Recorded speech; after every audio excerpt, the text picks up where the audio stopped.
Bueno, y para profundizar sobre lo que está sucediendo ahora mismo en Colombia, vamos a contactarnos con Ariel Ávila. Él es senador del Parlamento colombiano, además de ser politólogo y máster en sociología. Te damos la bienvenida, Ariel. Buenas tardes. Hola Ana, buenas tardes y muy amable por su invitación. Muchas gracias. Gracias a ti por estar aquí con nosotros. ¿Cuánta expectativa había por escuchar a justamente el presidente de Colombia de este balconazo, su segundo balconazo? ¿Qué simbolismo hay detrás de esto? Pues mire, generalmente cuando un presidente hacía una locución presidencial, casi nadie paraba atención, era algo relativamente normal, más allá de los noticieros. Hoy el país prácticamente está paralizado, y sobre todo el mundo político, pero en general esto que está ustedes transmitiendo, que yo estaba viendo, pues lo está viendo muchísima gente, por dos razones esenciales. La primera era, el presidente declaró hace unos días el fin de la coalición de gobierno en el Congreso, hizo un remesón ministerial y lo que todo el mundo se pregunta es qué va a pasar desde mañana, que comienza la discusión de la reforma en el Congreso, donde estamos muchos de nosotros. Y ya el presidente ha adelantado la conclusión, va adelante con las reformas, no va a negociar las líneas rojas y de hecho ha anunciado el tema de la reforma agraria. Y lo segundo, por lo que el país estaba esperando este anuncio, es por todo lo que él había llamado la activación de la democracia en calle, que la gente saliera a protestar, lo cual lo ratifica. Entonces yo creo que ya más o menos el presidente ha dado las luces de lo que viene. Este gobierno, con esto termino, claramente había simbolizado que iba a tener dos tiempos como un partido de fútbol. Un tiempo del reformismo en Congreso y un tiempo de democracia en la calle. Ese primer tiempo duró muy poco. Recién hablabas de que hoy van a asumir nuevos ministros. ¿Qué dimensión tiene esto y cómo puede impactar en la vida política de Colombia? La mayoría de los gabinetes se forman dando un equilibrio a los partidos que están en el Congreso de la República. Y eso al menos fue así hasta hace una semana en el gobierno de Gustavo Petro. Partidos que llamamos tradicionales tenían sus ministros y demás. En la movida de gabinete que hizo el presidente hace unos días, borró eso. Y este es un gabinete literalmente del presidente y el corazón del presidente. Yo creo que es el gabinete que él había querido formar desde el principio, tal vez con una sola excepción, pero es el gabinete que él quería formar desde el principio. Y los partidos, al menos las cabezas de los ministerios, quedaron relegados. Vamos a ver cómo reaccionan esos partidos políticos mañana. Yo creo que la discusión de la reforma a la salud, ahí vamos a lograr entender a qué van a jugar esos partidos políticos. ¿Y Petro con esto está cumpliendo una promesa electoral o se está desviando de los compromisos que había asumido antes de ser electo presidente? Yo creo que él está cumpliendo la promesa general de intentar realizar una serie de cambios.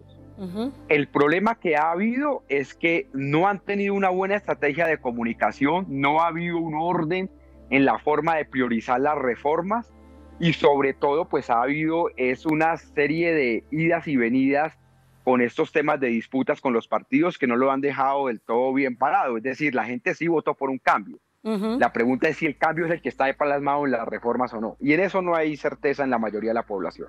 Y sobre eso también te quería consultar, sobre cómo está recepcionando la población, que lógicamente dentro de todo el universo de personas hay simpatía por distintos partidos políticos. Si bien el presidente electo, lógicamente que se llevó el caudal electoral más significativo, ¿cómo está leyendo la población de Colombia estos cambios y estas dejadas de lado de ciertos partidos políticos a la hora de gobernar?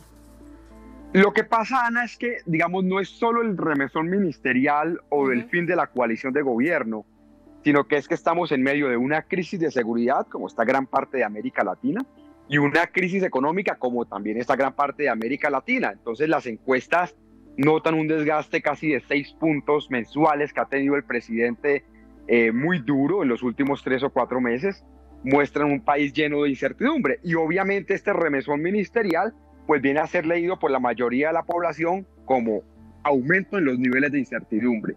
No está claro si este partido lo va a ganar, vuelvo y repito, el presidente o la oposición. Bien, ¿qué podemos decir acerca del uso entonces que la oposición está haciendo de toda esta jugada de Petro en Colombia? La oposición, lo que llamamos oposición está dividido en dos sectores.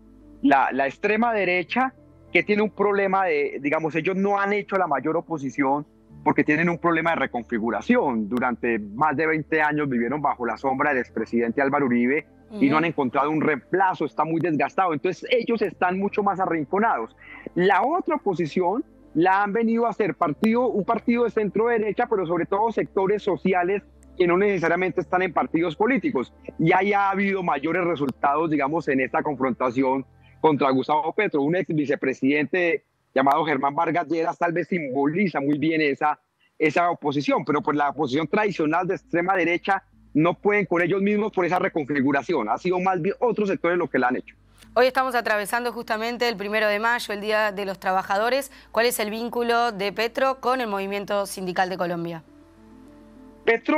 Gustavo Petro representa el primer gobierno de izquierda en Colombia y obviamente este 1 de mayo tiene una simbología, no solo por eso, sino porque una de las reformas más debatidas, como cuando estaba hablando y entramos al aire, es la reforma laboral y la reforma pensional. Es lo que, digamos, él ha metido un paquete de 35 reformas, pero las que mayor debate han causado han sido 4, que es lo que llama él las reformas sociales. Y ahí está concentrado. Otras reformas, como el fin, digamos, en Colombia está a punto de aprobarse el fin del fracking, de que no se haga fracking en la región petrolera, que hace un año era imposible pasarlo, lo pasó. Es decir, yo creo que aquí lo que tenemos es de las 35 reformas, 4 son las que se llevan el mayor debate y los mayores niveles de oposición y los que están haciendo saltar por los aires la coalición de gobierno. ¿Conocemos algún sondeo en relación a números estadísticos de cómo viene siendo la aprobación de la gestión de Petro en Colombia? Comenzó superior al 50% y en ese momento están entre los 36 y 40 puntos, que depende de la encuestadora. Ha sido un desgaste muy grande y lo que uno prevé es que de aquí a finales de año va a ser aún el desgaste más grande, con un trasfondo, y es que en octubre hay elecciones locales en Colombia. ¿Estos son números esperables dentro de cualquier mandato tipo en la evolución de los agrados y desagrados o simpatías o antipatías que genera un mandatario en Colombia? Yo creo que son los números esperados de cualquier analista, los que esperábamos muchos de nosotros, en medio de un país con esta crisis económica y de seguridad. Claro que el gobierno esperaba que eso no pasara, digamos. Lo cierto es que ellos esperaban unos niveles de aprobación cercanos al 50%. Cuando hablas recién de elecciones a nivel local, ¿podemos identificar alguna localidad colombiana que se presente como un botín político, que el hecho de ganar allí tenga implicancias de poder jugar un poco más con proyecciones electorales y evaluar si viene bien o viene peor el gobierno de Petro? Generalmente, a diferencia de lo que pasa en muchos países, las elecciones locales no eran un termómetro de las elecciones nacionales, no eran el medio término en los Estados Unidos, por ejemplo.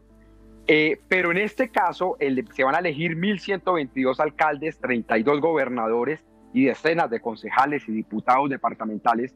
En este caso sí va a ser una elección de medio término y efectivamente va a ser un medidor para Gustavo Petro. 3 son las zonas importantes, obviamente la capital Bogotá, con más de 9 millones de habitantes, que es el fortín de Petro por excelencia. El Pacífico colombiano, que es la zona negra, que es el botín de la vicepresidenta Francia Márquez, y algunas otras zonas del país, pero ahí van a estar concentrados los mayores niveles de luces de esta elección local. Ariel Ávila, senador del Parlamento colombiano, te agradecemos muchísimo estos minutos para DiNews. Un abrazo y mil gracias y siempre a la honra. Muchas gracias.